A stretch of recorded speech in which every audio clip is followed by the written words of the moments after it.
you record. It's okay. I'm sorry. So I'm just Yeah, yeah. recording. Also. Yeah, it's fine. Well, I'm This recording the is entire call. Yeah. yeah. This is the problem with me because I'm using normally I'm using Linux computer, and Mm. this program from uh, this computer this program Windows doesn't compatible with Linux.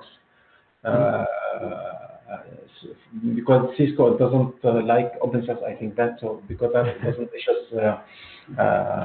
program compatible with open source.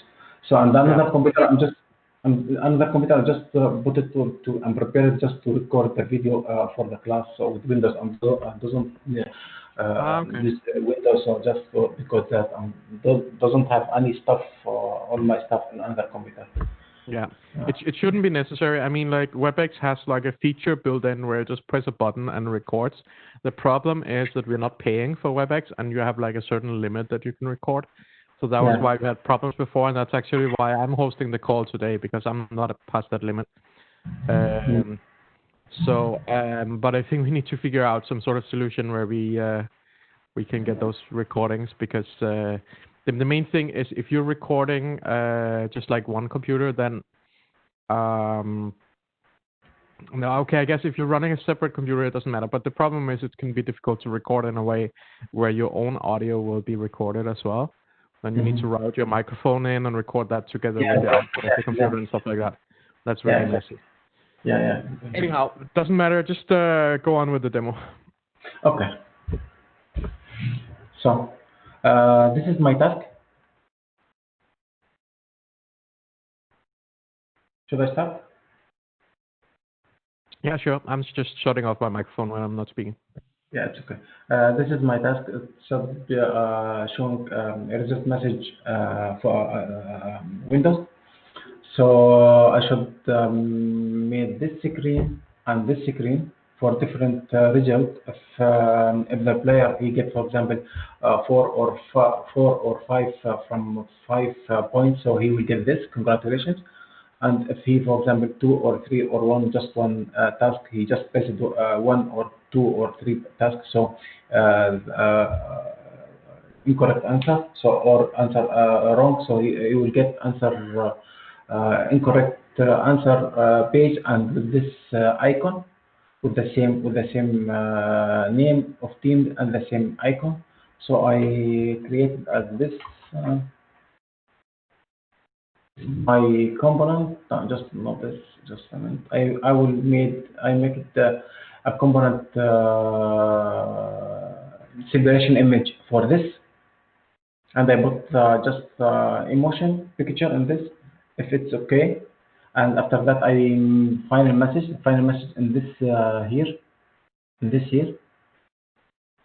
Can you hear me? Yes, that's fine. Okay, and also just a minute, I will make it bigger. And also here, one component for a name, and one component for avatar, and the one component for the task, uh, how it's called, so incorrect answer or the answers or congratulations. So after that, I make it all on this component. All them I put it on this component, the parent component. So I put it here. I called it in the stories as this. So now when I tested with the storybook, so it's be like this. It's okay. Can you hear me? Yeah, sure. It looks good. Yeah. Okay. Yeah. Okay. So it's like this. For example, it's if the correct answer is just one, he will get incorrect answer. So four, for example. I'm sorry. Four, for example. So it's okay. So he will here it will say you answered five of five, or for example four of five. So in this way. So I don't know if it's okay with this is that all the tasks I will do, or just I want to change something in another way, or another task I should do. I mean, I haven't looked through the code now, but it looks right. The only thing is you actually did a little more than you were supposed to because you have like the state with the component with state in it as well. So I think the component where you're calculating whether it's like a correct or incorrect, that was a separate component, right? Yeah. And Every component I put it in separate component. Every part. okay, So okay. Maybe this is that me. the page. This is the task or no, team. That is it. I think you mean this. Yes. So that one's called result task. Okay, yeah. I think. And I'm not sure. I think this is a container component. It kind of has state. No, it actually doesn't really have state like that. It just have like some of the business logic there. Because this is actually. Also, I'm not sure, Daniel. Did we discuss that if you have more than 3 answers, then you get a point, or what? Because that's what the code evaluates to here. No, the right answer, wrong answer. Yeah. We actually dropped the but in any case, I discussed this a little bit with Daniel before the class, is that whenever we have something where it's kind of like game logic, so I think this should actually be you need to have all 5 right to get the next level, right? But whenever you have game logic like that, because maybe later on we figure out it's actually better to have 3 right. And when you have some logic like that, it's kind of important that we have that in a separate place where it's easy to find. So that's the reason I'm thinking maybe to make this a container component. But on the other hand, the logic that you have here, it's actually just a pure function. There's no side effects or anything like that, what I can see. It's like you're putting in a number and then it's giving you a result. And if you put in the same number, I mean the same amount of right answers, you will always get the same result out in the other on the other side, right? So it is kind of a pure function. It doesn't really have side effects. I'm actually not sure if this belongs in a container component or in a component. Let's just leave it as a component for now, and then we'll maybe we'll come back to that one later. We definitely need to have like a container component around this one that will be communicating with all of the data from the users and stuff like that, and that will be that will have side effects. So I'm not sure if this logic should be merged into that one or what we're gonna do. Let's figure that out later. But what I can see from what you did looks great. So that's awesome. Good job. Okay, that's it. I'm sorry. I have another question. Just a minute. I will share. Niels, he put this post, but I don't understand what he means because he writes. Can you read it? Yeah, I have. Yeah, okay. I saw it earlier on. Okay, so I'm just, and also for me, I don't understand what he means exactly when with the package update. So what I should do because. Yeah, I think Nils maybe misunderstood something. But what is it you changed in the package log file? Can I have a look at that first? Which one? What were your changes in the package log file? I don't. Scroll way up and then choose files. Files changed.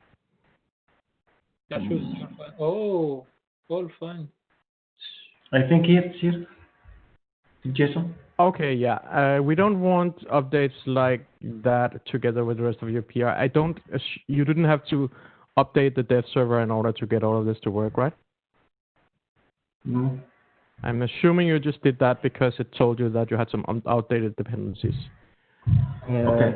Generally, you should not update that.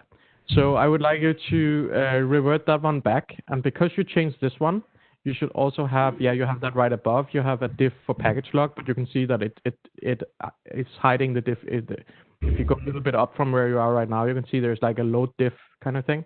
This is the package log file, right? Every time you update the package JSON, it will generate a new package log. But since we don't want the change that you made in the package JSON, then what he's saying is please reset those 2 files.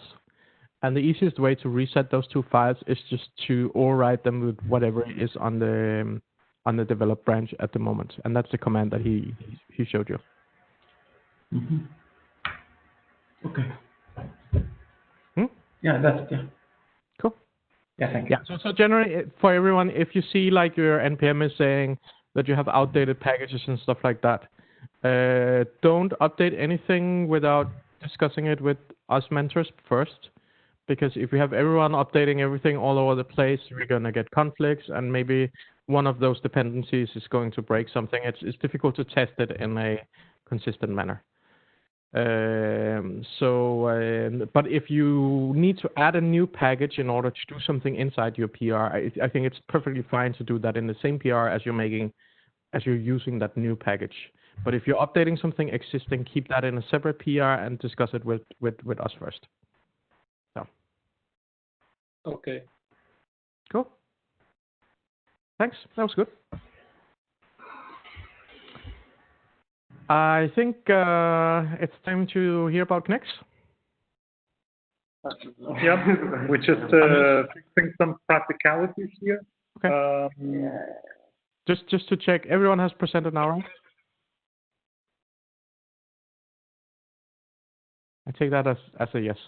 Okay, so generally, for the future sessions, we're probably not going to do demos for everyone because it takes almost so much time. You can see we already spent more than 2 hours on that.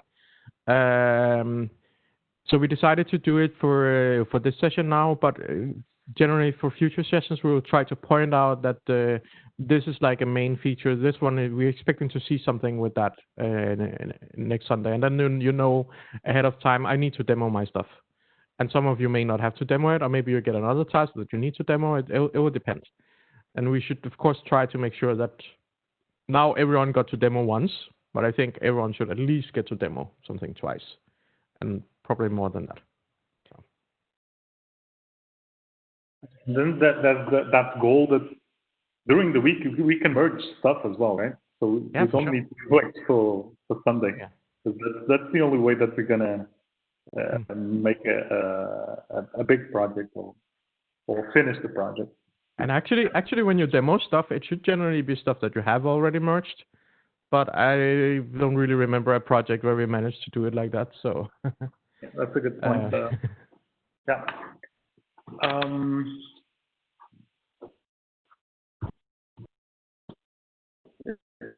Yeah. Okay. I would went through the database that we've updated. So many people. So nobody saw it? I took a look of the diagram, but I didn't implement or do anything. But I took a look about how it looks. Yeah, me too. I just look at the diagram. That's it. Okay, you did as well, Masoom? Okay. Sorry?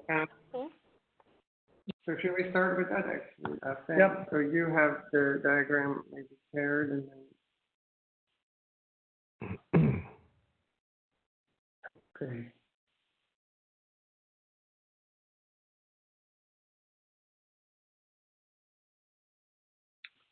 So everybody can see the diagram coming up? Yes. Yes. So Okay, I'll pass the word to Alex. Right, yeah.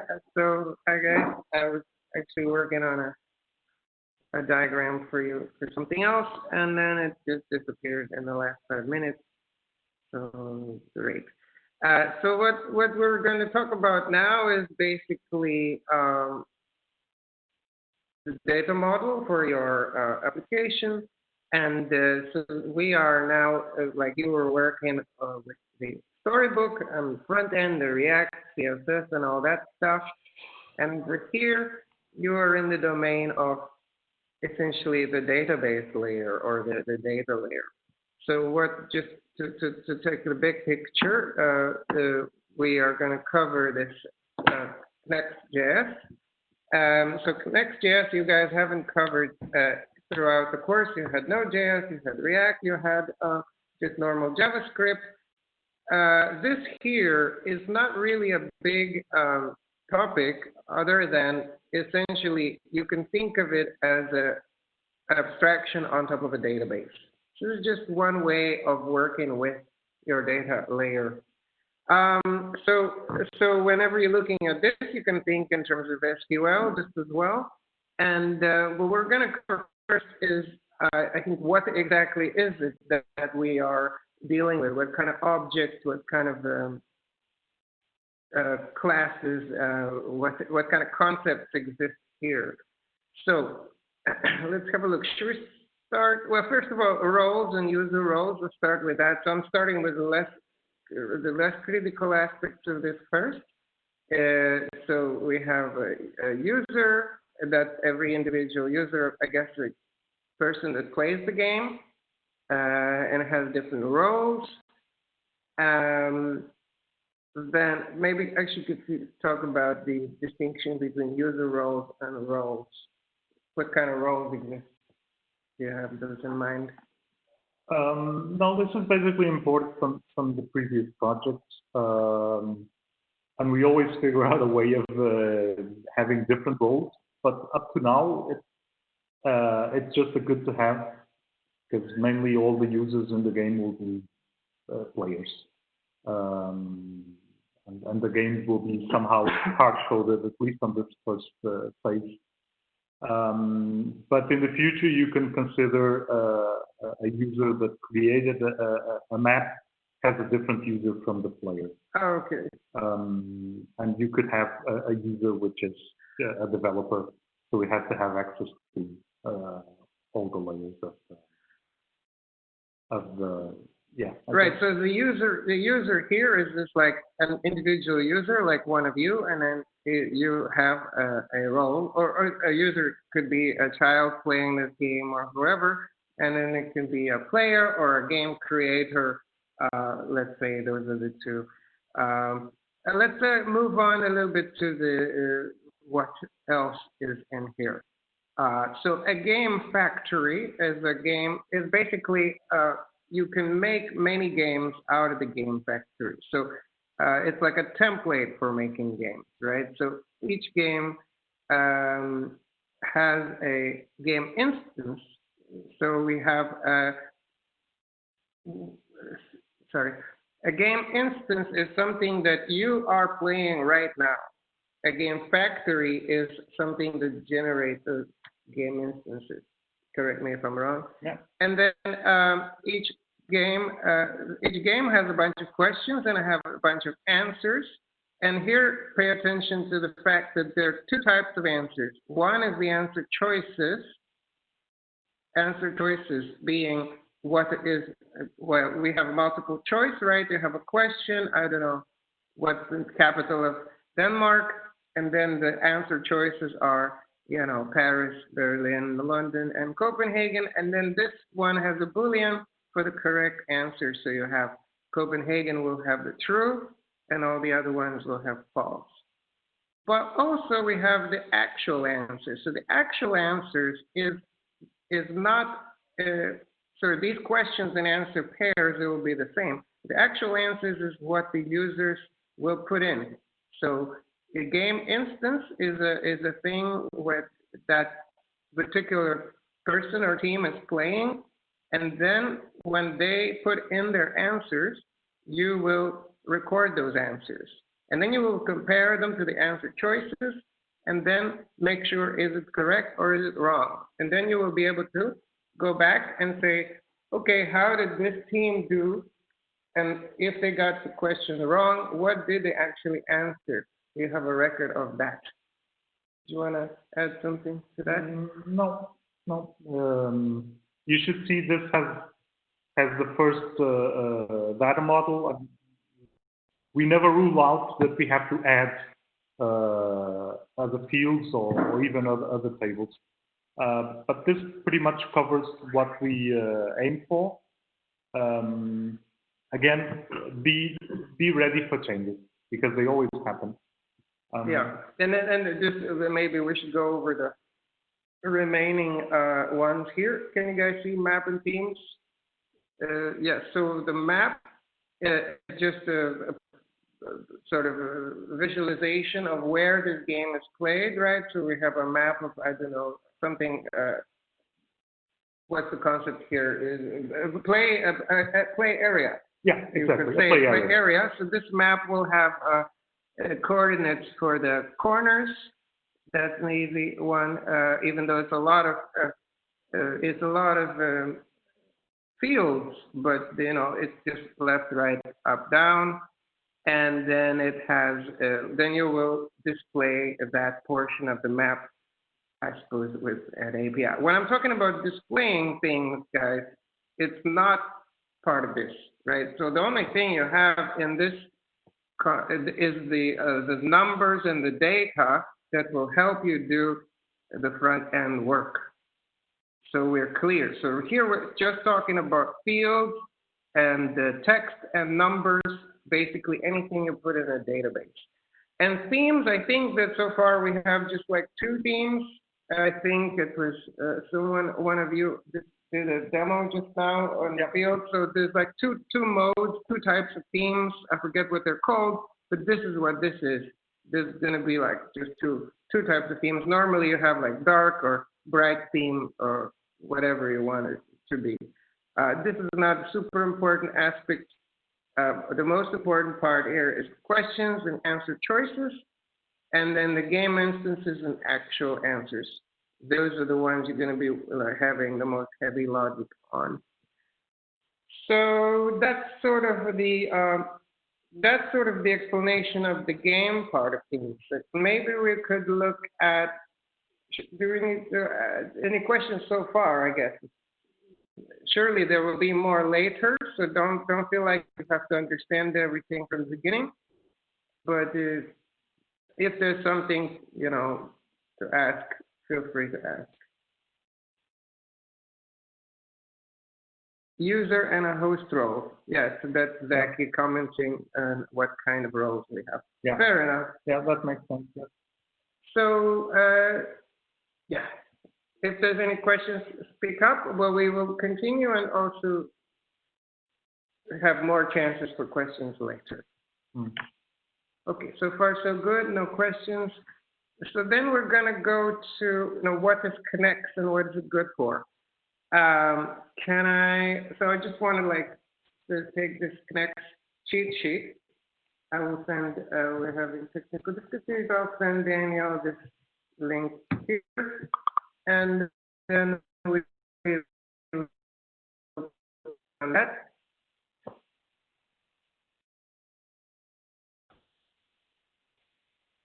So what is Connects, right? So if you look at this here, what does it remind you of? Volunteer? Especially this part. Everybody sleeping? MySQL. No. Trying to follow, but your voice is not clear 100%. MySQL. Yes, correct. It should remind you of MySQL. It's almost the same thing. It's doing the same thing. You have SQL, you have tables, you have fields, and I guess you have migrations as well, even though maybe you haven't used. Have they used them? No, not. You haven't used them yet. But roughly speaking, it's about managing your data, right? And doing queries as well. So if you want to add anything, remove anything, filter anything, Connects will also do it. Now, what this Connects is for, in the end of the day, is we could be using SQL. You could be using something else. I don't know, whatever, MongoDB, some just JSON file, doesn't really matter. Connects makes an abstraction for you to deal with that data in a way that looks a bit more like JavaScript. So it's actually more clean to work with it than it is to work with SQL. You just need to think of it as a JavaScript for databases. All right. So these are the, roughly speaking, and here, if you look at the Connect part, are you left-handed?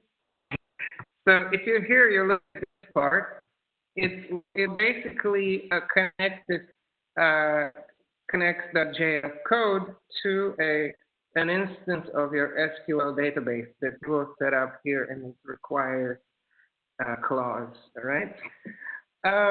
So what is it for? I mean, in terms of like, why are we learning this thing now? So this is what I was trying to draw a diagram of, and unfortunately, I'm just going to explain it in words, and hopefully that will help. And that is that almost every time you're working with creating an application, you have the code and you have the data, and they need to be aligned.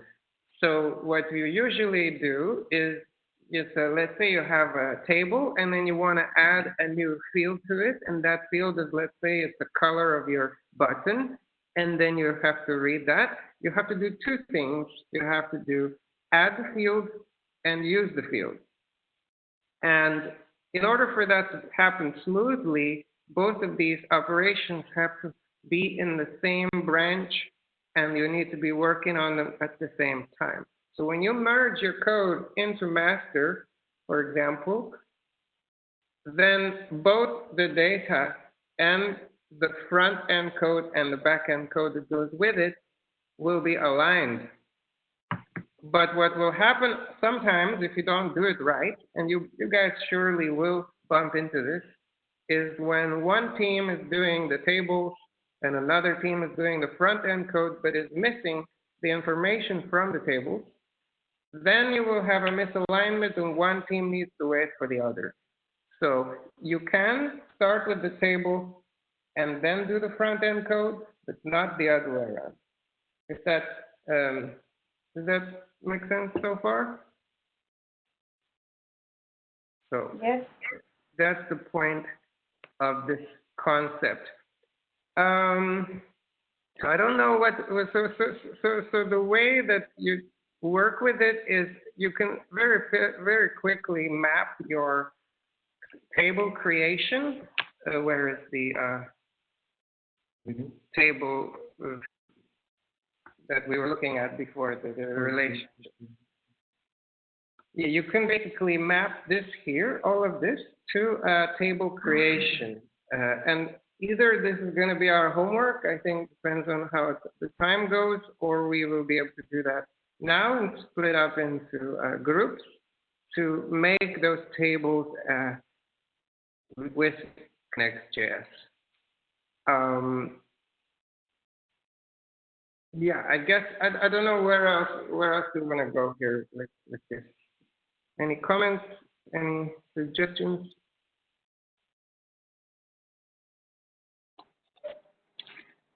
Just curious, how we work with Connect, like we write, like how we used to work with MySQL, we write all the things like fields and ID, and we mention that this is our primary key and this is our secondary key, and we create table and then we input data inside that. So do we do the same thing with Connect here? Yeah, you do all that in Connect now instead of the database. So what you have is, of course, we have the table structure, which is the fields that are defined in the tables, and then you will also populate the instances of that. So then so this is the user ID, name, email, and whatever. This is the structure of the user. But then you have the actual user. Then you want to have a migration that adds Alex and has my email and whatever, right? And then you create a game and you create an instance of that game, right? So there's two types of operation: creating the structure and creating the actual instances of that. That's both going to be happening in Connect. That's Okay. migration and CD. And the JavaScript Alex, part? maybe, yeah, sorry. Oh. I was just thinking maybe you can put a migration on the screen. We have one that comes with the project already. Oh, we're here, right? Yeah. Supposed to be on. I can't do it.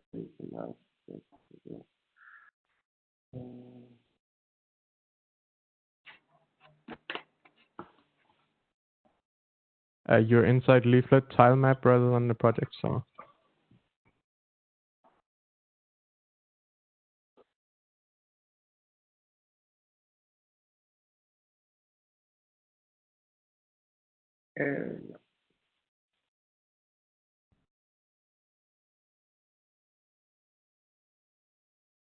Okay. Yep. Yeah. So that modules table is just something that comes with the boilerplate project. So you're supposed to delete that when you create something real. But we have this migration here just so you can see how it works. Oh, so this is an example. So this is not an actual table that you're going to be needing, but it would be. Let's see. Did we try to create a new one? I'm a bit rusty on that, but yeah, I can help you out. I think. Yeah, maybe take over on this. I also. Sorry. No, you go ahead. If you have a quick look in the package JSON file, I think I added so you can use Knex locally without having it installed global. Yep.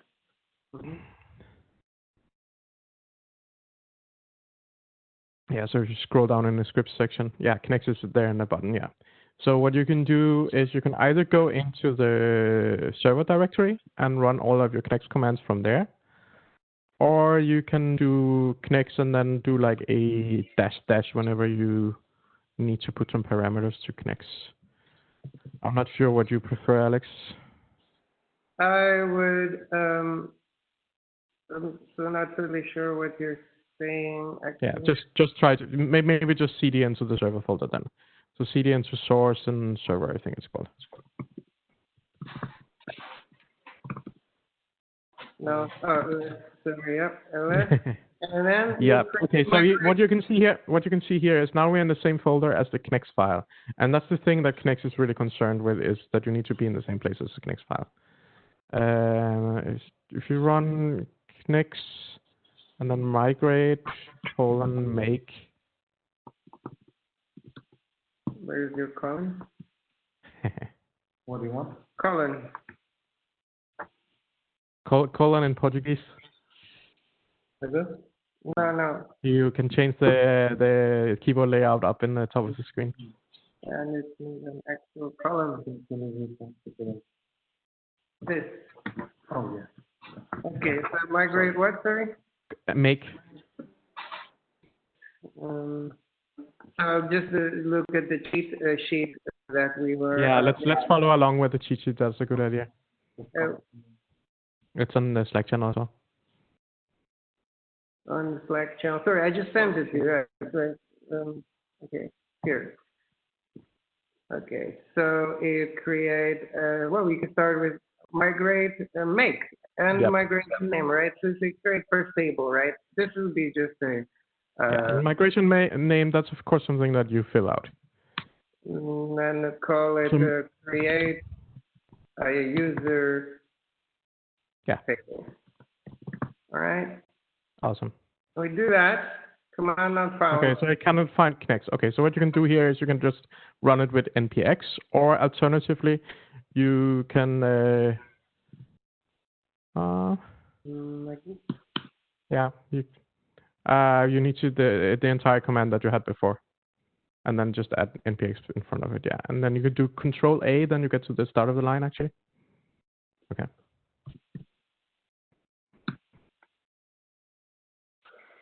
Yeah. All right. So what I wrote two ways that you can use Knex, and it's written in the README file. So this is one of them. Yeah. So where should we see them? We should see them inside the migrations folder. Good. Exactly. Okay. So this is very nice, right? So what just happened here, guys? What happened is that we haven't created anything useful yet. We just created an empty file that is defining what we're about to do. We haven't done it yet. So what is this up and down migration? Up migration means you make an action and go forward and add a field or create a table or whatever. And the down migration is just the reverse of that. If you need to back up if something went wrong. For now, we won't focus on the down migration. In fact, sometimes people never do that. And so we look at the, I'm confused with where we had the, no, we had the tables themselves. We can start with that. Right, so we say users, user ID is a string. Okay, yeah, here we go. A little bit up. This here, right? Yeah, let me help you. Yeah, do that. Okay. Oh, that's right, not to use the role. So I'll just copy this. And then we'll do this. Yeah. Okay. Don't we want to have the word table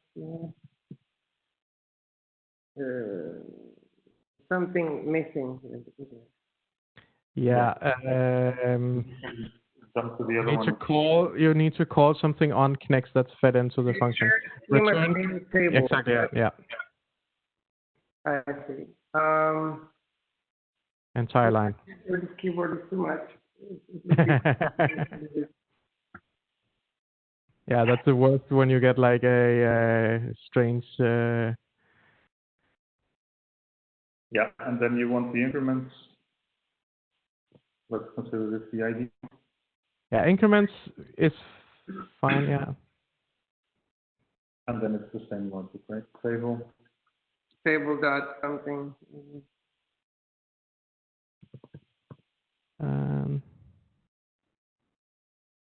So.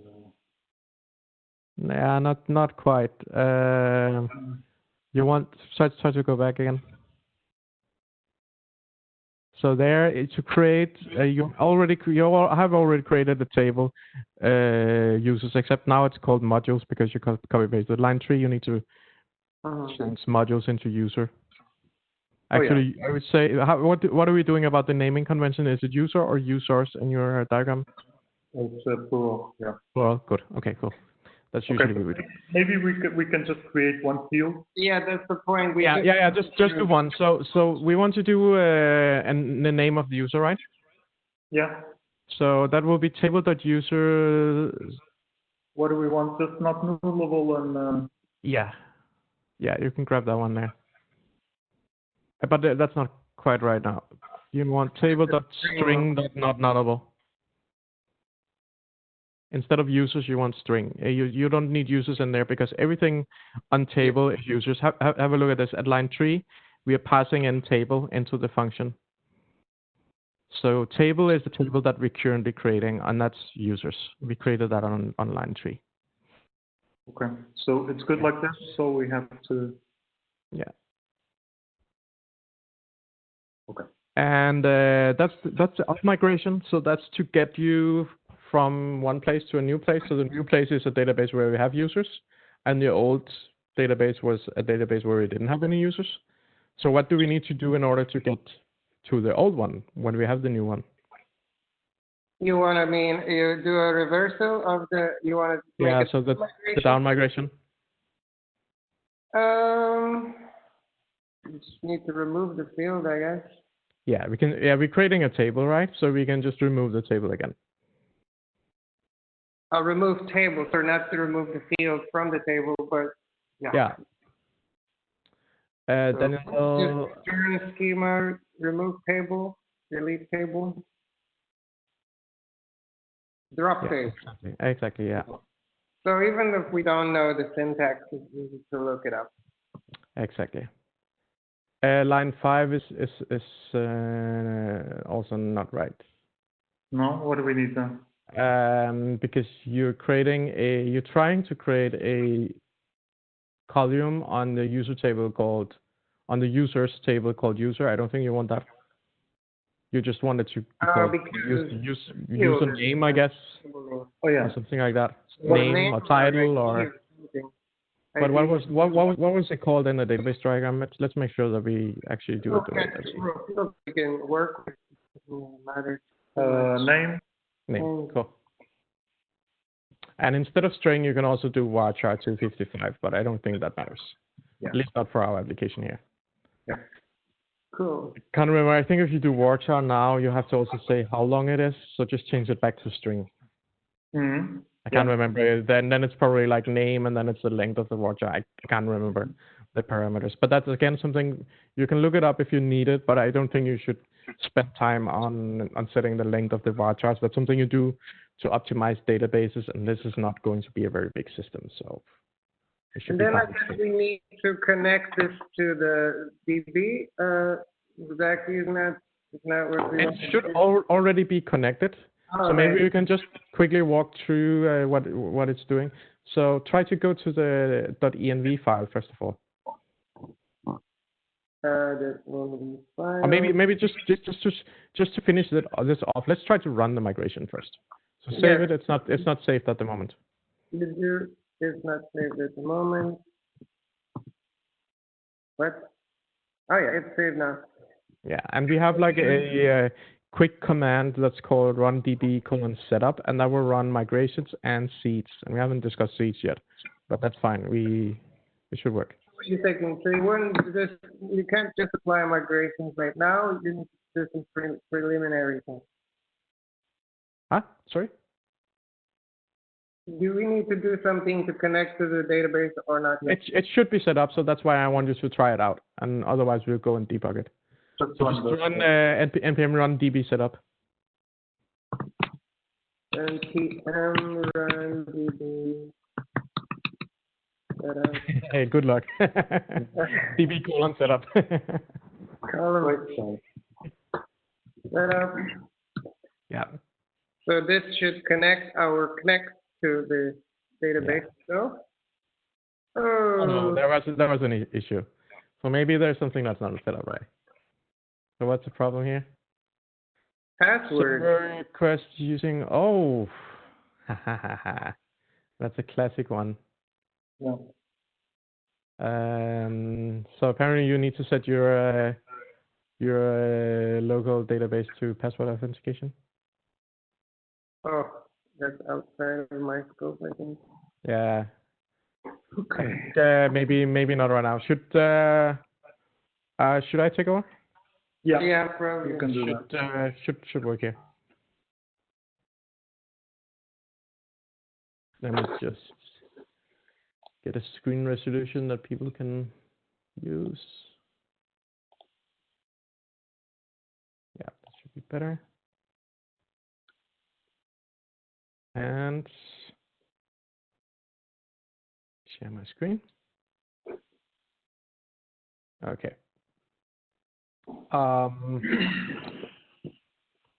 don't think I'm going to write the same migration again now. Now you saw how to write a migration. I'm just going to run the migration that we already have.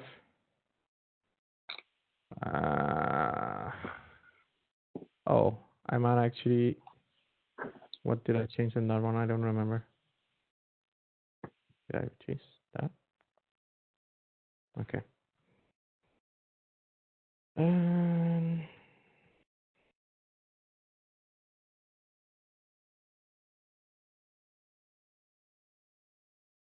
Cool. So I'm on a fresh develop branch now at least.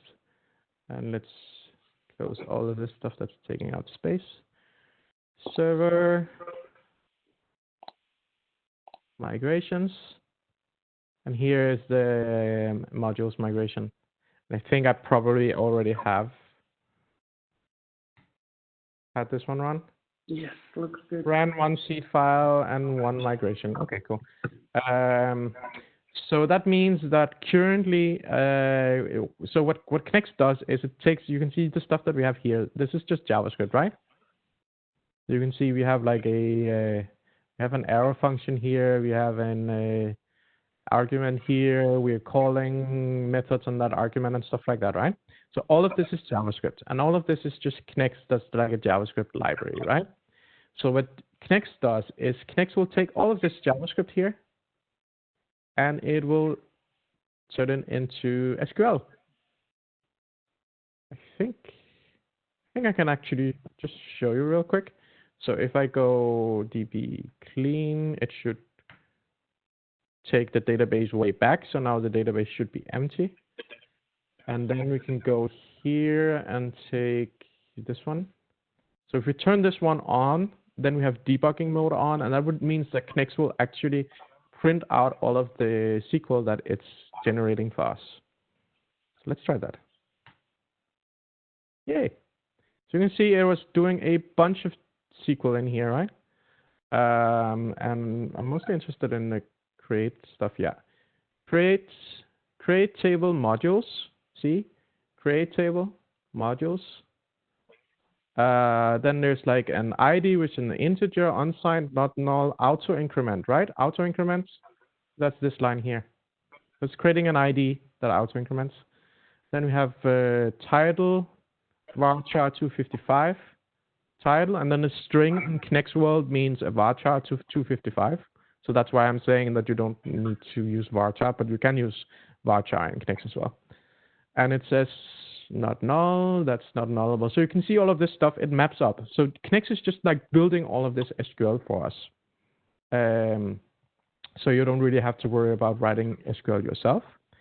You can write SQL yourself if you really want to, but it's very nice to have Knex to help you out with these things, and especially because Knex will give us this thing where we have the up and the down migrations that we can run. Because the important thing is we want to have this file that we're looking at here, we want to have this one into GitHub. Because the moment we get this one into GitHub, then it means that when someone changes the schema of the database, so when someone changes the structure of the database, then we get that into GitHub. Because if someone just go into their local database and create a new table, writing some SQL or using MySQL Workbench or something like that, then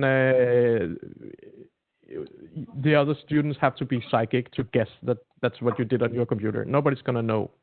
But when we have this stuff here, this file goes on GitHub. And then whenever you pull new changes in your GitHub repository, then you also get new files here.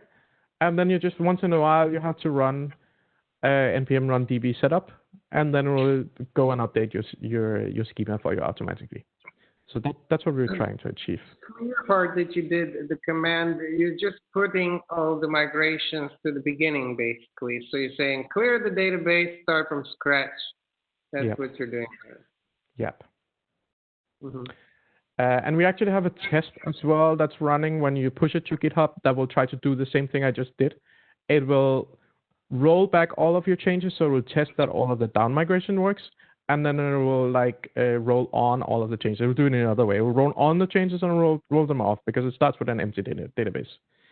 So it's actually testing that these things work. So you need to write your migrations in a way so they run.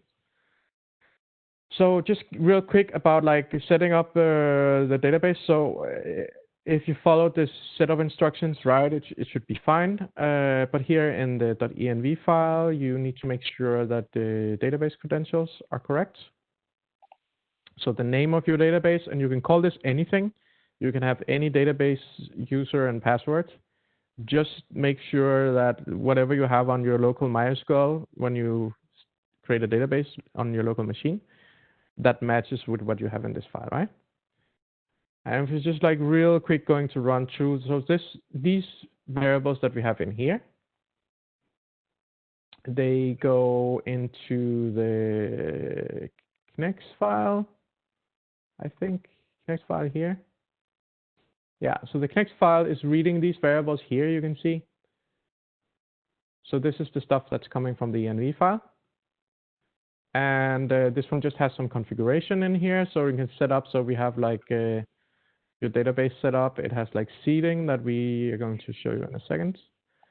And then finally, to connect to the database, this file in here is using our Knex file here. Yeah. And that's all it takes to connect to the database, and everything is set up for you already. So the stuff that I just showed you, that's just to give you an overview of where the stuff is.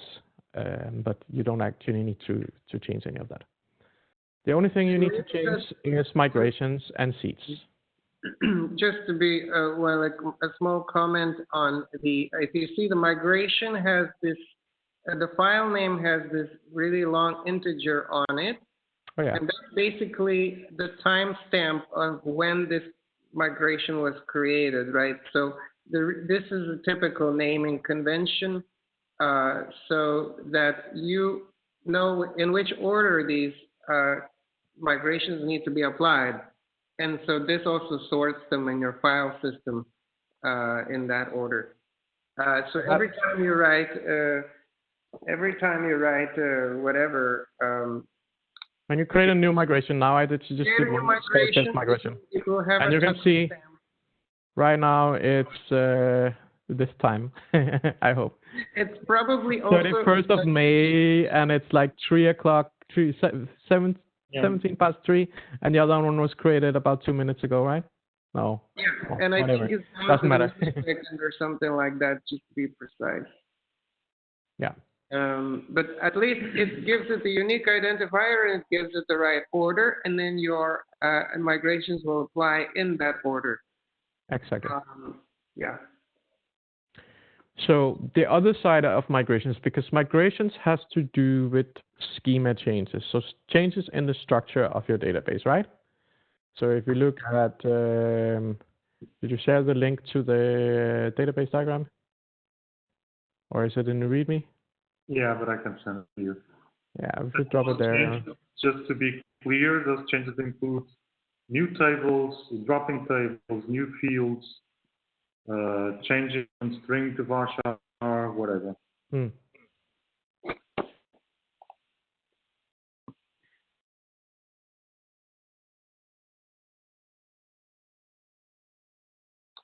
It's on Class12 now. Yeah, I've already clicked it. So what was it I was thinking? Yeah, so first of all, the order that you're running migrations is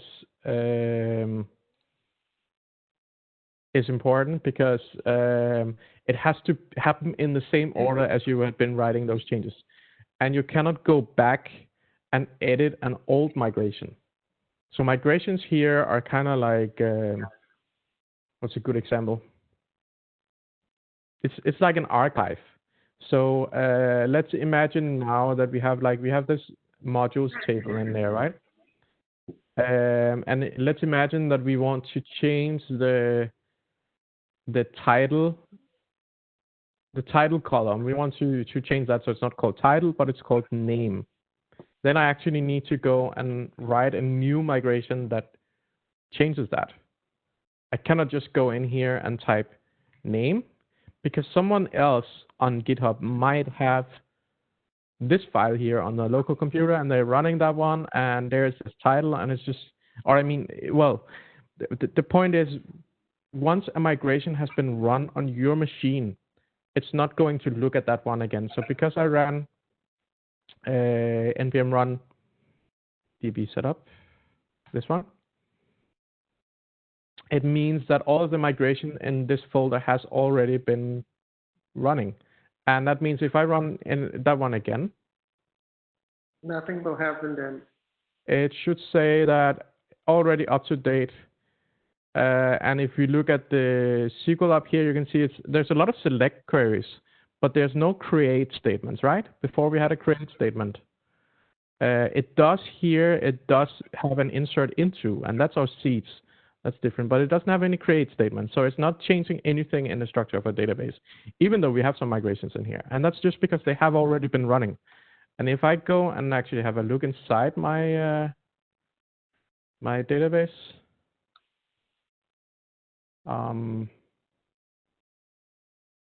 treasure hunt. There's this table here that's called Knex migrations. That's something Knex will set up for you. And this one actually lists all of the migrations that have been running in the past. So I'll just be adding on to this list. So if I create a new migration now,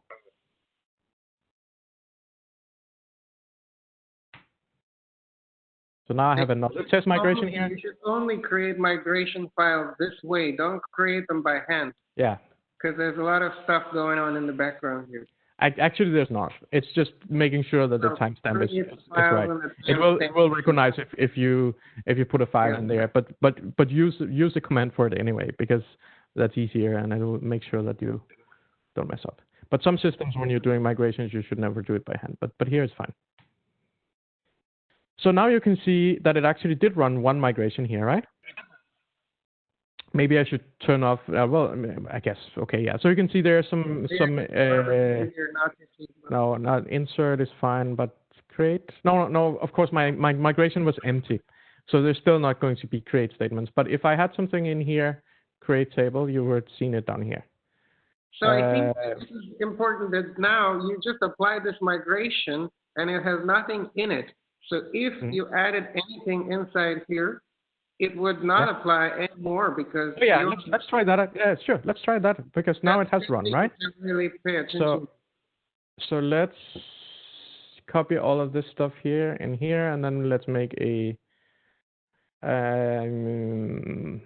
module levels, something like that, right? So now it should create a new table called module levels, like that. And just to be correct, let me do the migration as well. So now when I run db setup, we would expect to see module levels, right? Do you think so? Sure. I run it again. Oh, it said already up to date. And if I refresh this one, it had already, before I ran npm db setup, it had already the stuff in here. So it's not going to run it again. And that's the point. So if someone go in and change something in an old migration, it's going to run if someone takes the system and brings it up from the very beginning. But if someone is resuming from the middle somewhere, then it might not run. It might be a little bit complicated to understand until you actually try to work with this. Yeah. I think we need to say a little bit about seeds as well. So we have another folder here called seeds. And we have two folders in here. One is called development and the other one is called production. And you can ignore the production folder for now. So you can see here in development, there's a file called modules.js. And this file contains, big surprise, some JavaScript. It looks a little bit like the migrations that we had before. But you can see up here we're using .seed. And then we have, here it says modules. So it's actually, what it's doing here is it's selecting the table modules and then it's inserting into the table modules. So what we're doing right here is we're actually creating test data for our application. So every time we create a new table, we might want to have some data inside that table so we can go and see some stuff in our application. Because if we didn't do that, that would mean that every time I do something, I need to go in here in my database editor and I would need to go in and type tree and then something, and that's really annoying having to create data by hand all the time. So here we have a file here, and this file again is shared on GitHub. So one person can create all of the test data and it's shared with everyone. And it gets installed automatically when you run the npm run db setup. You can run migrations and seeds separately without only doing one of them, which might be relevant for you, but just go and read through the README file. There's a long section that I've written about using Knix. So one important point here to see is that what this actually does, it will look at the modules folder and then will delete everything that's inside your modules table, and then it will apply the data again. So this is not supposed to run on a production server. It's not supposed to run on a real server with real users on it, because that would mean deleting all of the users and then installing our test users instead of the real users that are paying us money, right? So that's not what we want. But in general, when we're testing stuff, we want to make sure that we always have the same testing data. And if we're running testing data multiple times, And then we don't want to add the same testing data twice. So that's why we have like that delete statement up there. Yeah.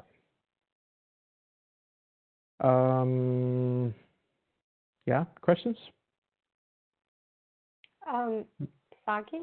Yeah. Lucha, can I ask you if we can just fit this in the structure of the project, in the sense, for example, I was creating the input for creating a team. Yeah. How is this going to connect to the database? Like, it's going to happen, or is we are just going to work with the seats? You're going to work with migrations and you're going to work with seats. Because right now, the database structure in your project looks like this. It only has a table that's called modules. Mm-hmm. And that table has some strange data that says JavaScript 2, JavaScript 1, and has some dates and stuff like that. It's not something that you're supposed to have in your project. It's just something from an old project that we're using as some dummy stuff so you can see how to create a migration. So you will have to create this database here. All of what you see here, you will create with different migration files. So you'll probably have a migration file for this one, and for this one, and for this one, and for this one, and for this one.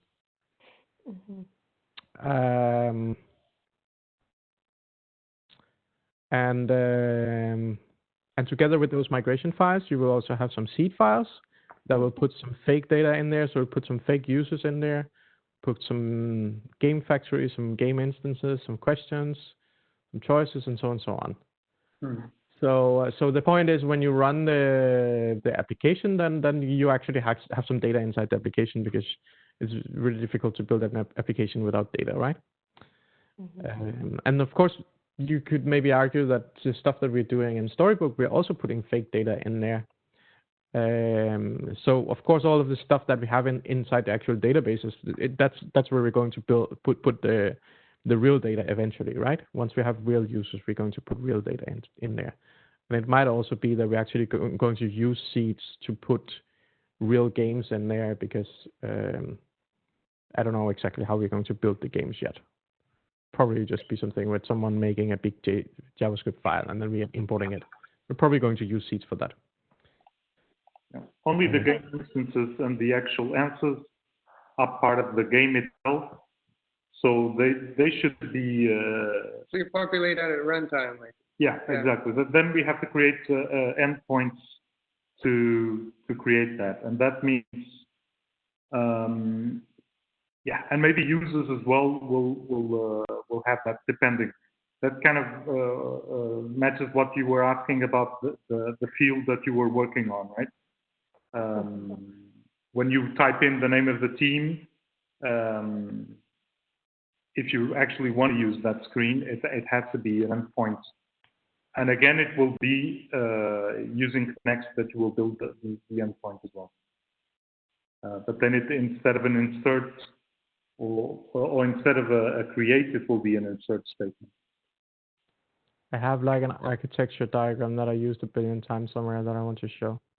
So this week, when we are going to be working with this, how are we going to divide the tasks? Like, I'm going to do some migrations, and other people is going to do some migration. That's how we do it? Can we do different migrations and put them all together? Yes, and it's very messy. Generally, we try to distribute it so everyone gets to try to write a migration. The reason we do that is because of like teaching. We want you to also try what it's like.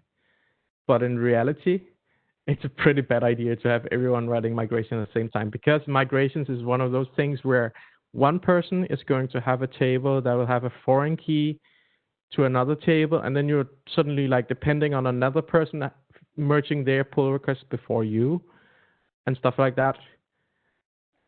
Unfortunately, we do want you all to try to do this, so we need to do it this way. So you expect these like migration stuff in the beginning to be really, really messy, and you will have to like talk a lot together about who's merging what first and stuff like that.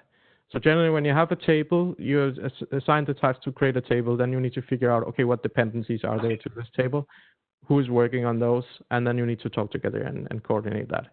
In the real world, you will usually have only like one or two people updating the migrations because that just makes life a whole lot easier. Okay. I would say that the words that you're looking is chaotic. Right? Might be. So, for example, Actually, if say that typically the thing you want is the person working on the front end together with the migration. So whatever, if it's a feature you're building, let's say you're building, I don't know, just as an example, working on a map, then you want the person who's working on the front end for the map to also add the map structure and to see the maps themselves. So it's like so that the logic and the code and the data are merged in together and they belong to your branch. That's how it's typically done. But here we're going to just, split you up and each one is, so we're just going to start with the tables without the front end and then add the front end afterwards. Make sense? Yeah, and actually we're already adding the front end in Storybook, so we're doing that a little bit parallel. So it's kind of like we're doing top down and bottom up at the same time. Just with like we're doing some front end and then we're making that in Storybook. So we use Storybook to kind of like mock that. And then we're doing some back end and we're just like starting with the database and then they meet in the middle eventually. Yes. I hope so. that sounds a little bit complex for me to follow. Yeah, I can understand. If this is a typical, so this is something you need to learn on almost any job. At least this will exist almost anywhere you go, right? Because you have to have an alignment between your code and your data. And so that's why we want you to, every one of you, to have a hands-on experience here. Even though you might not actually end up doing something on a real project with it, you will be aware that someone on your team is doing it. So inevitably, it's important to know, and especially there's a conflict that's going to happen in the real world just as well as here, is when you have teams trying to do changes to the same table at the same time, and then you have a conflict in Git, and then you have to resolve that. That's going to be probably happening if you're not careful, and of course it's your first time, so it will happen. And it will also happen if you're careful, because that's a very real world problem, So even if you get, 10 years into your experience, you're still going to have these. So that's part of the exercise, I think, too. But the good news.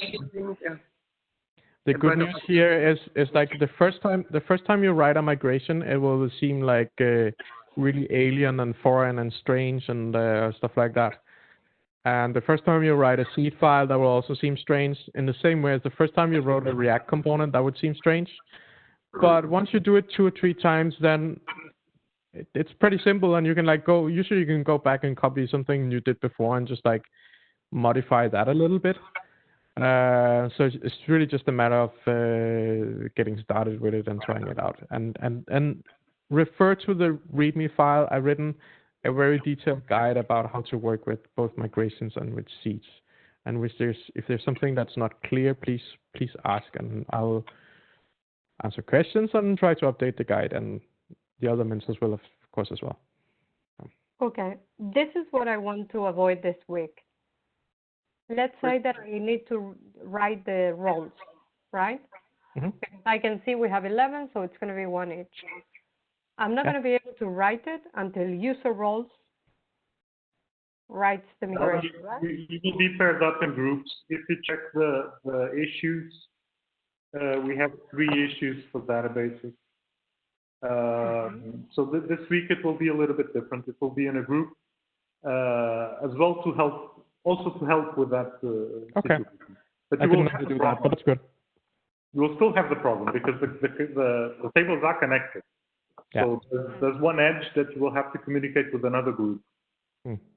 But you can get started. I mean, you can create the roles one. Actually, the roles one is not dependent, but the user roles is dependent on roles, right?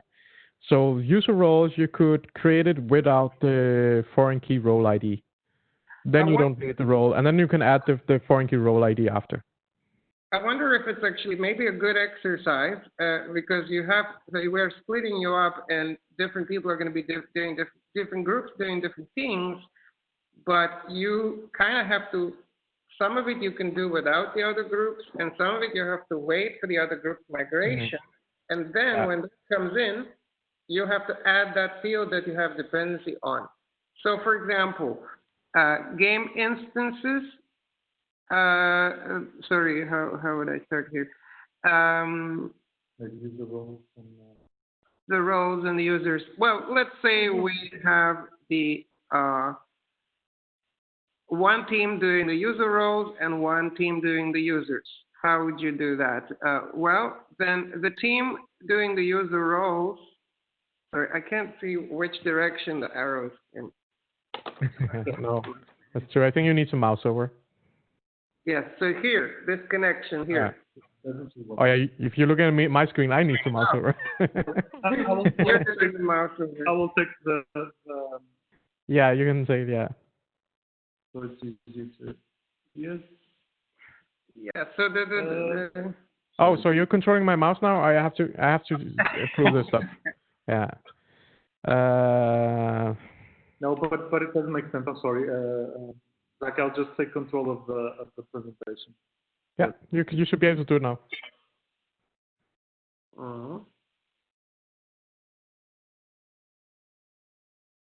Okay. Yes, it's a really good example here. For example, you have the user roles and the users. Let's imagine there's nothing else on this picture. And we're looking at this connection here. Then one team could be doing the user and one could be doing the user roles. You will be able to do those things independently except for this connection here. So what you would need to do is you would need to create a table of users and forget all the other connections, right? This is just an example. So create the table of users minus this. Sorry, the users table will be independently created. The user roles also independently created, but you will have to skip this FK user ID field. So one team does this. Are you seeing what I'm highlighting? Yeah. One team does this. One team does this. And then there's cleanup work afterwards to add the connection when both of those are in. And that's also a good exercise. And I think you're going to actually need to do that all your groups are going to be able to do things independently. But when you see, oops, I have to wait for this other thing, then you just drop that field, merge your stuff, wait for the other team to merge theirs, and then create a migration to add the dependency. Does that make sense? Okay, but then what about, because I understood that once I have created, I can edit it. That's why I say the order matters. Yeah, so you cannot edit the existing one, but you would need to add another migration after this one. Actually, that's a really good question. I think there's like a corner case here. So I would say when you're still working on getting your migration to work right, it's not really realistic to expect that you get it right the first time.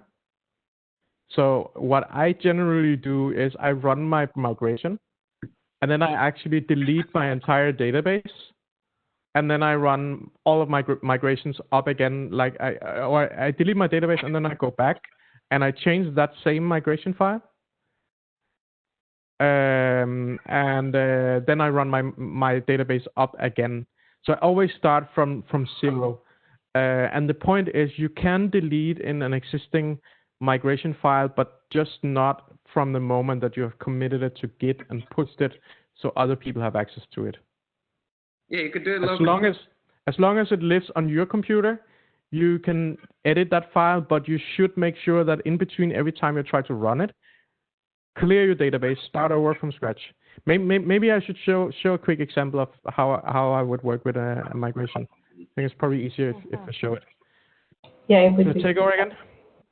Sure.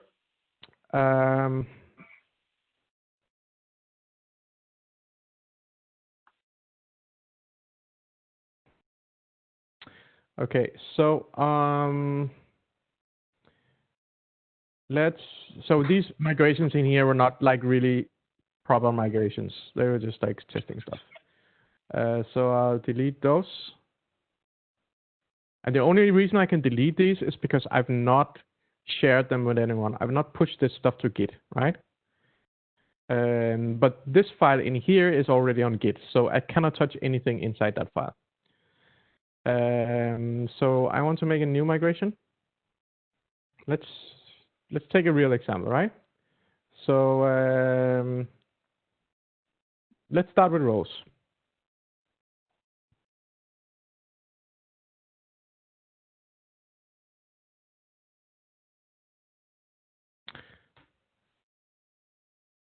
So we have a migration here. And I'm just going to start out with, well, I can just take all this stuff here.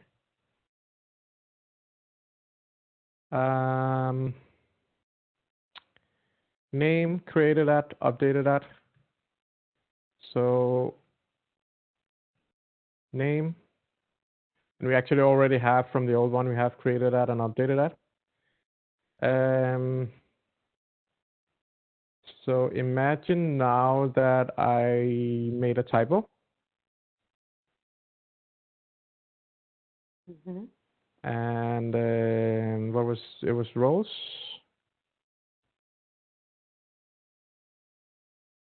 Okay, so at this point in time, I'm sitting here, I wrote my migration, I'm super proud. I'm like, yeah, I'm pretty sure this is gonna work.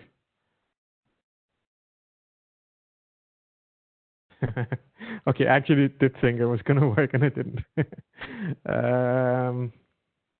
Migration directory is corrupt. Okay, that happened because I have in my clicks migrations table here, I have some migrations written in here that I just deleted from my hard drive. So because I did that, I need to actually do stuff like this. And this is, again, this is where things get really messy. So that's why I say delete your database, or at least the content of your database, and do that in between every single run. Because if you end up in a situation where you did something manually, and then you made a script to do the rest, then you're not sure if the script is actually going to work. You need to always test the script from scratch, so to speak. I guess I have to shut it down and start it again.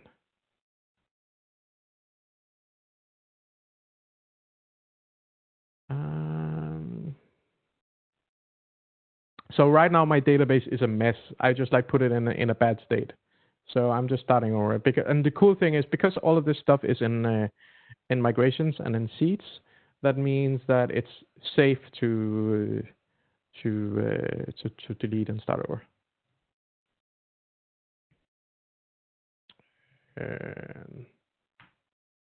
Was it just called Treasure Hunt? I think it was.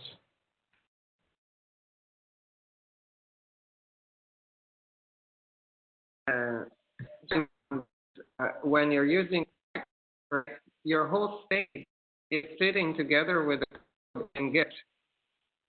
So your database is really the important here. It's you can restore it anytime from these migrations.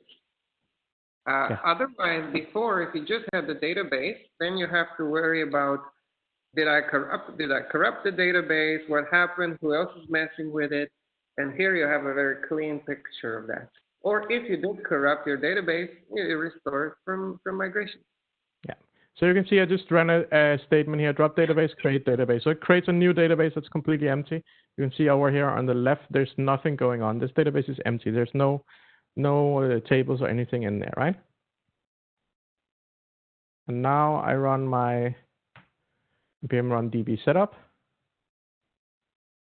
And if I refresh, you can see that it created modules and it created rows. Oh no, I made a typo. I typed name tree instead of name. Oh, how are we going to fix that typo then? Any suggestions?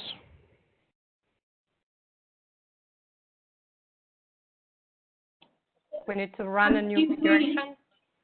Run a new migration? Should I create a new migration, or should I run this one again, or what do you want me to do? You need to create a new one because once you have used this, it's not gonna like reread it. Yeah, so this one is not going to run again, right? So if I try to, let's just start by doing like this. And then if I try to run my migrations again, it's not going to work. It didn't update this stuff in here because it had already run that migration. So now it's just like, it's not going to run that one again. But there's a way to get it to run it again. I can just start over. So if I just delete my database, yeah. If I delete my database, now it's empty. I changed this typo here, right? And now I do like that. And if I update, come on. Maybe I should start considering paying for my software.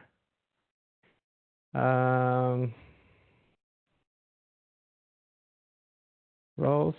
Now name is correct, right? But I could go in and maybe change this guy in here. Starter date. Again, if I run my migrations now, it's not going to work because this one has already run in the past. But if I go and do something like that, so now my database is gone.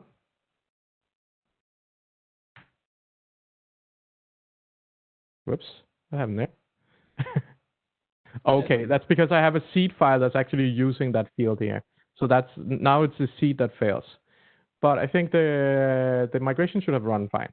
If I go into modules, you can see it says starter date. But I'm not allowed to do this because that file is already shared to Git, right?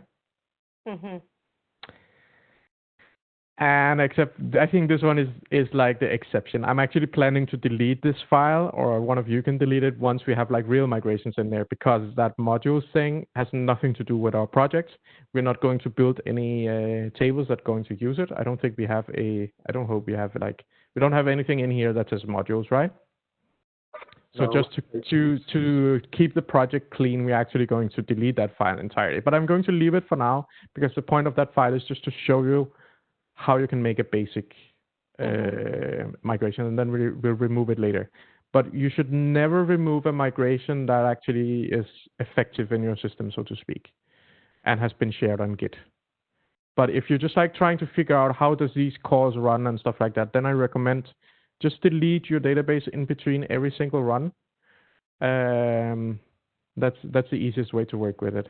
And of course, once you have a migration that's working, then it's important to also test your down migration. And you can do that if you do DB setup clean, then we'll run all down migrations, but actually you can do something else. From the server folder, you can do npm knex migrate down. So that will roll back my latest migration, only the last one that ran. So if we go and look in our table here, now we can see one migration has run. Only the modules one has run. And the opposite of down is what? Up. So up means run one migration from wherever I am at the moment. So that means applying one here, right? Do you see that? That's one step forward. Down is one step back. I mean, I can take it down again. And that's two steps back. And I can go forward, and we can continue like that. So it's like moving back and forward in what we have done. It's like moving back and forward. Exactly. It's like in Photoshop or in Word, pressing undo and redo, right? And that comes in really, really handy if you make some changes to your code and you deploy that to production, and then you realize that the website is down and you made a big mistake in the database change. Then you just go in and you say knex migrate db down, and then you take it one step back. So that means that the database should be back to what it was just before. It's also like, so when we run migrations, we usually run latest, and that means if we are just run all migrations that have not been run before. And then there's also a command that's called rollback, and that means if you've done a latest, just take whatever. No, rollback means actually whatever you did last, remove that. So if you did an up migration, then it's a down migration. But if you did a latest, and the latest migration resulted in running up 3 times, then rollback will mean down 3 times. So I don't know, maybe it's getting a little complicated, but mainly worry about running DB setup to start with. And then after you create a migration, you should actually try to test the down migration as well. And you test that by running migrate down. You can also use DB clean. Then you'll just run all of the down migrations. Maybe that's easier for you.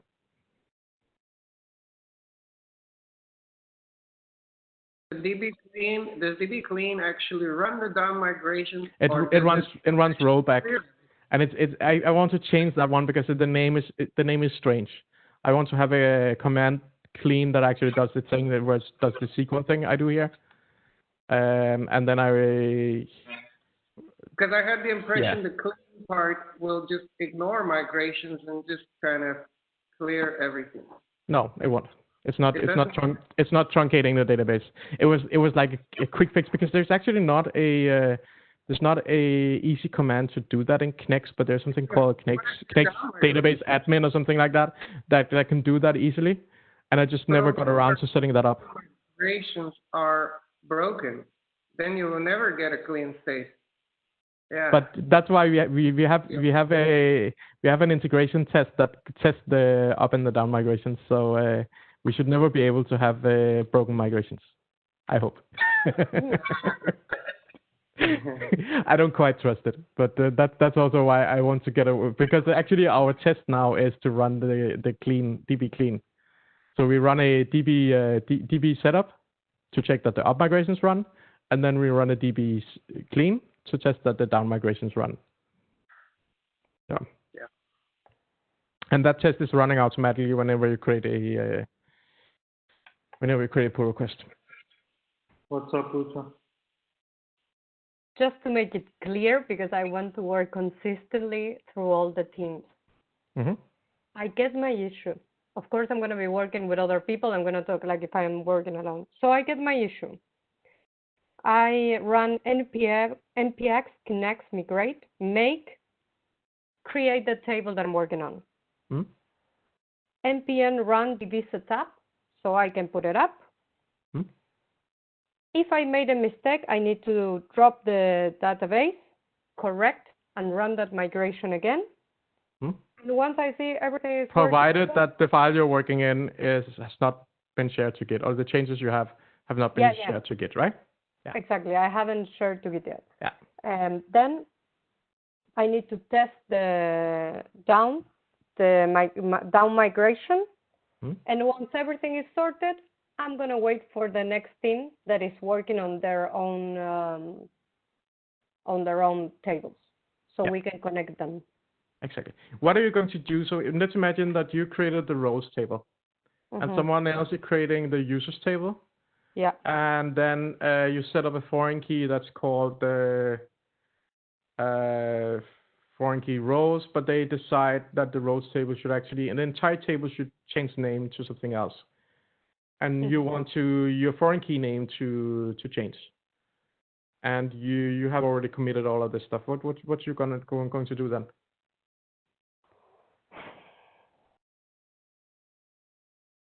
Roll back? No, I can't. Not necessarily. I mean, everything is working the way it is now. We're just in a situation where the names don't really match anymore. So we want to do a little refactor where we get the names to match. So you need to apply another migration. We're just renaming the name of that one. Okay, got it. Because it's already in Git, we already have something up and running. Then you need to apply changes on top of changes, kind of like. So that's like the core idea of migration. So the stuff that we showed you before, that's just like the exception, because when you're working with it in practice, it's not practical to apply a billion migrations on top of each other just because you made tiny mistakes while you're developing, right? Perfect.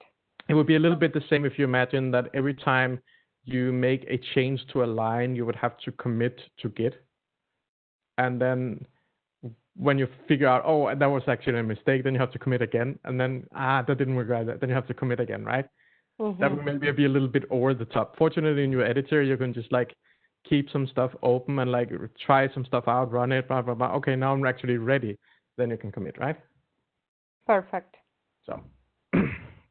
So I took some notes. It's okay.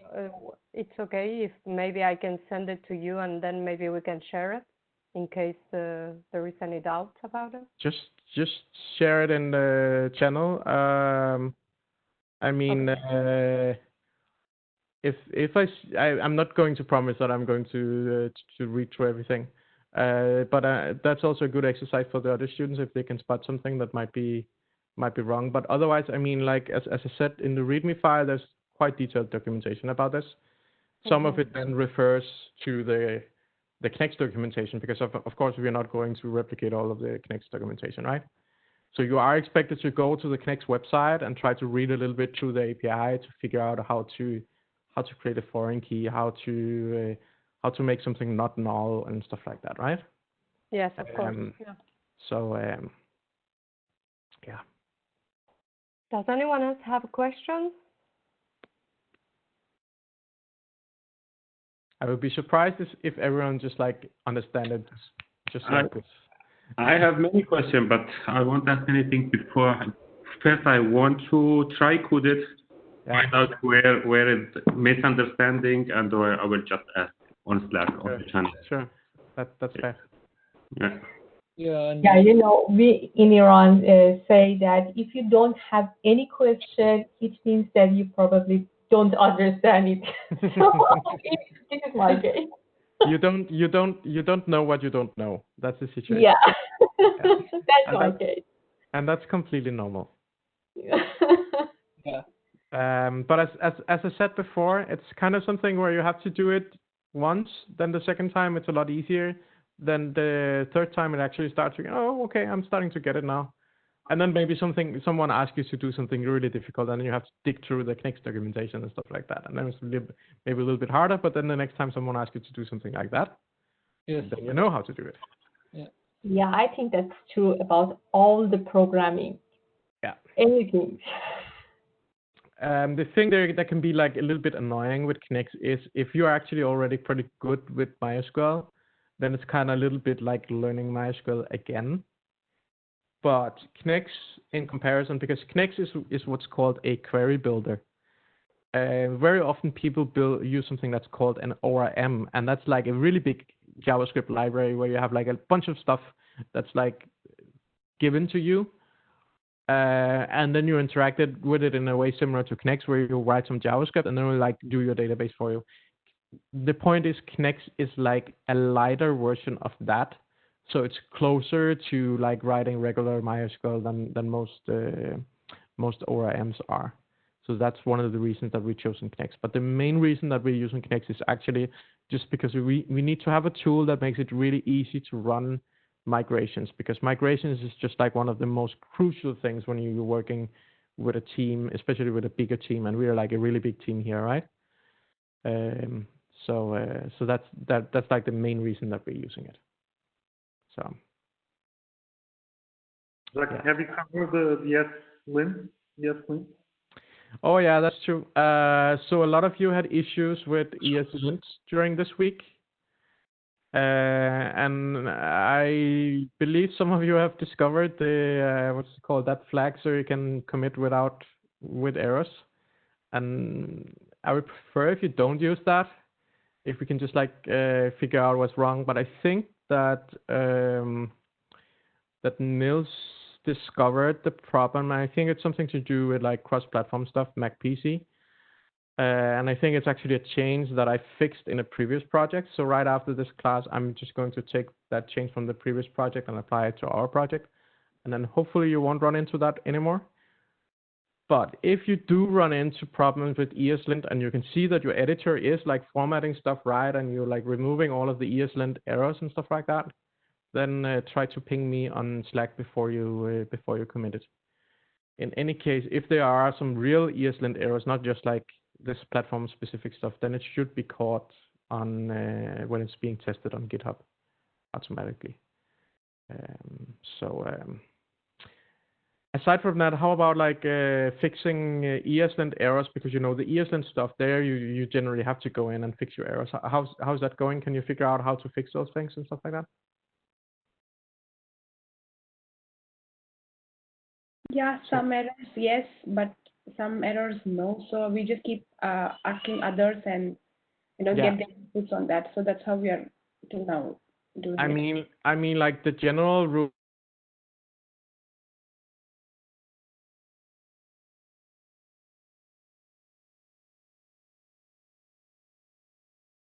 I have no audio. Me too. I have the general rule, and then it was lost forever. No. And exactly went down. I think. Let's just wait 1 minute. I'm assigning you to the issues, so you should get email notifications. If not, check the issues, please. Okay.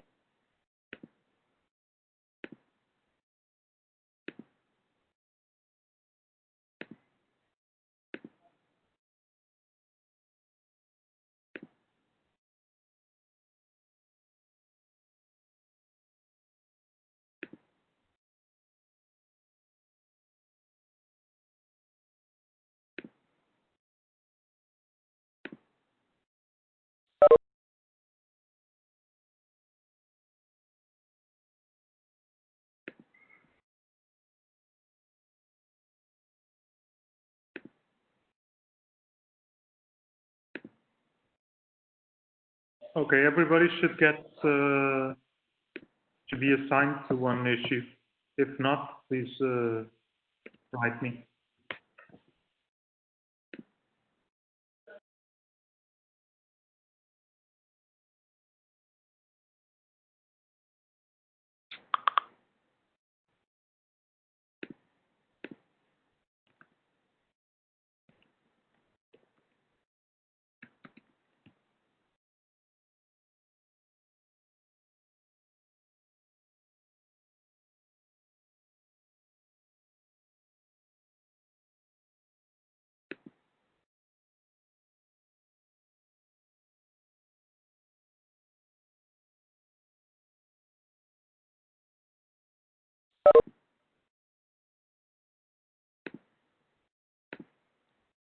Are you back, Zaki?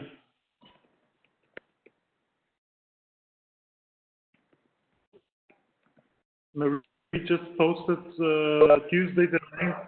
There will be an open office for Class12 if you want to come to the Happy Future office. Marie posted it on general, yeah?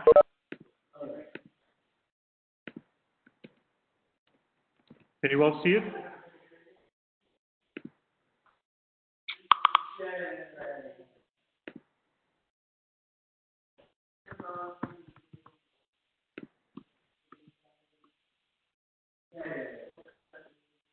Can you hear me?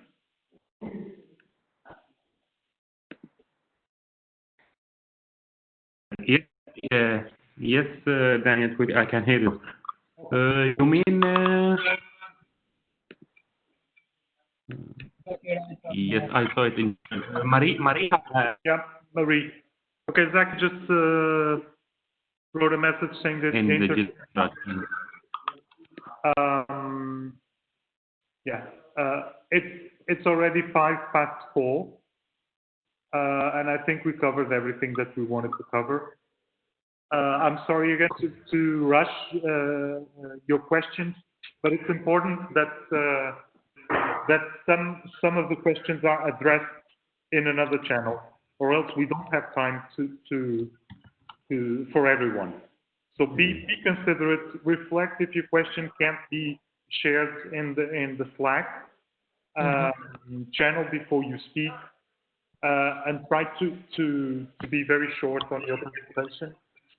This doesn't mean that you don't have that you shouldn't ask questions. You should, but be considerate so we can have the best experience, and we can have a little bit of demos, a little bit of a new topic, and then also time for questions.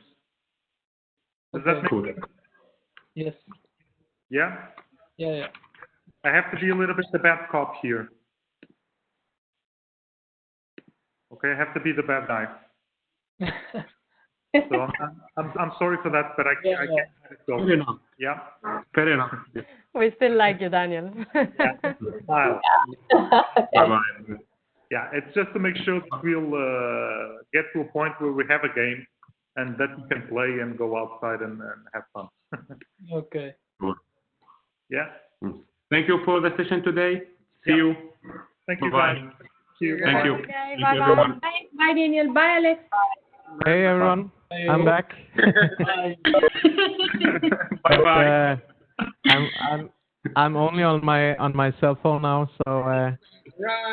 But I guess it's time to round up. I hope you figure out what I was trying to say. Yes. Cool. Otherwise, you can always ask on Slack. Yes, you will have so many questions on Slack, Zaki, so prepare yourself. Probably, yeah. And about questions on Slack, make sure to post them in the channel so other mentors can respond, not post them all of them to me. But should I mention name or without mentioning? Just put the question directly. It's fine. It's fine to tag someone if you think someone is more likely to know the answer. So. Okay. Cool. Yes. Cool. I'll just use the tag channel. Maybe not use that every time. If it's relevant to everyone on the channel, that's fine. Or you can also use here. So here will only alert people who are actually online. Okay. Cool. Yeah. Thank you. Have a good Sunday. Bye-bye. Yeah, Bye-bye. you too. It was a good session. Yes, thank you so much, Zaki. Bye. You can. Thank you. Bye bye. Hi. Hi. It's